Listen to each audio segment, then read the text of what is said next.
What's going on, guys, and welcome back to another video. I just want to start off by always saying all glory goes to God, so y'all already know. So today's video, I want to talk about the importance of strength training, okay, and why it directly correlates to combat sports. And if you're not doing it, you're in the wrong. So, first of all, I've heard this countless of times where, you know, I've heard people say, oh, if you strength train, or if you're lifting weights, whatever, you're going to get bulky and slow. Okay. And that could not be further from the truth. All right. It is tremendously beneficial to strength train, which is why I do it all the time. And I'm going to get into that in here in a sec. Okay.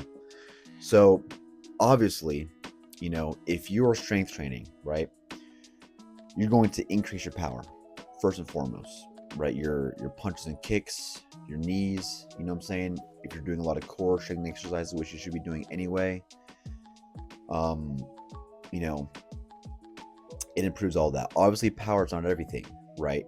But it is a component, right? So if you're doing a lot of those compound exercises, like squats, a lot of push-pull stuff, right? Even like kettlebell exercises or bodyweight exercises are all extremely beneficial, and the more muscle you have, we're not talking about getting, like becoming a bodybuilder, right? But the more muscle you have, you're faster, and you're more solid, more stable, and all of that directly translates and helps your fight game, right? So, and also, if it's doing a lot of like, explosive hypertrophy training, right? That helps improve your nervous system. It helps those fast twitch muscle fibers, right, which we're constantly using in combat sports. And the more muscle you have, right, it makes you harder to sweep. Especially if you're getting, like, specifically for Muay Thai, right? There's the clinch, there's sweeps, right? And the more muscle mass, like I'm one of the more muscly guys in the gym, okay, because I strength train all the time. And I have only ever been swept one time, and I still attribute that sweep to the sweaty floor we were on. Otherwise, I seriously doubt that I would not have gotten swept. And anyway, but that's just a personal little side note, right? But some of the other benefits, right? Weight training prevents injury, because I'd argue that the three biggest injuries in combat sports, right, are lack of recovery, lack of technique, and the lack of muscle and tendons and stuff, right? And so when you strength train, you obviously are strengthening your tendons, your joints, your muscles, and your muscles around your tendons and joints, because especially in a sport like kickboxing, boxing, Muay Thai, whatever, it is very hard on the joints. So when you do a lot of strength training, it strengthens those muscles and those ligaments around your joints, thus making it stronger and less prone to injury, in the long run, right? So, whenever you,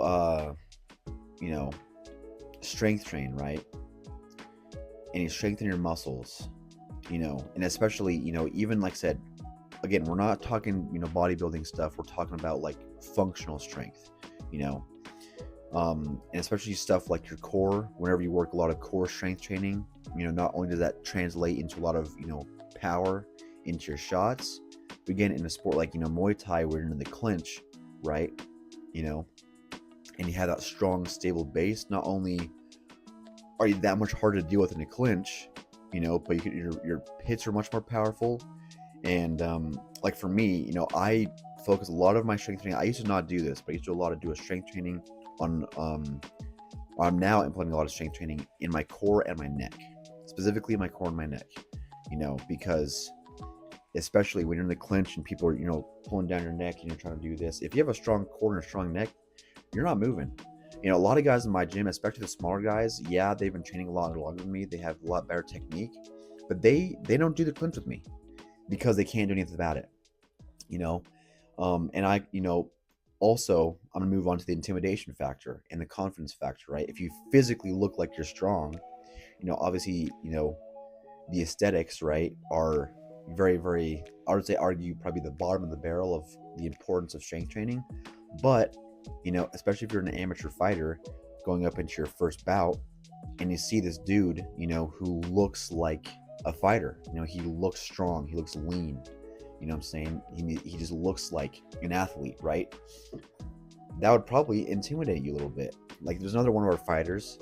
I'm not going to name names or anything, but his opponent, so he's having his first fight, and his opponent, looks very average, I would say. There's no real muscle definition, no muscle tone. He just kind of looks like an average 20-year-old, whatever. But our fighter, he incorporates strength training. What I'm saying? He's lean. He's got a six-pack. He looks the part. So I can't even imagine what the other guy, he's going up against, right? Because I'm pretty sure the other fighter he's also facing is also in his first bout.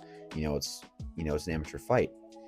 So that plays a huge role, mentally. And another thing mentally is you feel better about yourself, right? You have your own improved self-confidence because you're like, oh yeah, I am strong. I am doing what I'm supposed to be doing. I am supposed to be doing, or I am doing what I'm supposed to be doing, right? So all that takes into account in your fight game, right? And if you have stronger muscles, again, you're less prone to injury because, your muscles are stronger. It's like shin conditioning, right? When you're doing road work, and you're conditioning your shins and you're making your bones stronger, you're also making your muscles stronger as well. So, whenever you're doing strength training, if you're doing stuff like that, where you're improving your muscle, your bones, your ligaments, all that, take a look at fighters like, Rodtang, right? That dude's crazy. What I'm saying? He's super strong, and when you think of fighters like, Rodtang, Israel Adesanya, Liam Harrison, Nico Carrillo, all these guys, they're jacked, but they're not massive. What I'm saying? And they're not slow either. They're hard-headed, the hard-hitting punchers, even Alex Pereira, another one, right? They're lean, they're strong, they hit hard, and all of that attributes because of strength training, right? Because you can have all the technique down, you can have all this stuff down, all this experience, but in reality, right, if you're a fighter that doesn't have a lot of power, I'm not saying power is everything, but if you're a fighter that has a technique down, right, and you're taking shots from this guy and his power's not that good, okay, he can have all the technique in the world, but if you're not taking his shots seriously, then it's almost like, oh, that was it?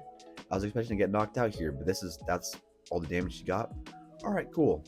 Now we can do this. What I'm saying? And then your confidence skyrockets, right? Whereas for me, obviously strength or the power is not a priority, but it is, or not the biggest priority, but it is one of the priorities that I would attribute, because if they respect your shots, if they're respecting your roundhouse, if they're respecting your jabs, your teeps, your hooks, whatever, right? In a fight, that means something, what I'm saying? So they're going to be less prone to, trying to go balls to the wall, or, or they'll really respect your shots and be like, okay, I have to be really careful here, what I'm saying? And that turns the tide into your favor. Anyways, that's all I have to say for this video. Hope you enjoyed. Please like and subscribe, and let me know, do you agree with me or not? Anyways, I'll see you in the next one. Bye, guys.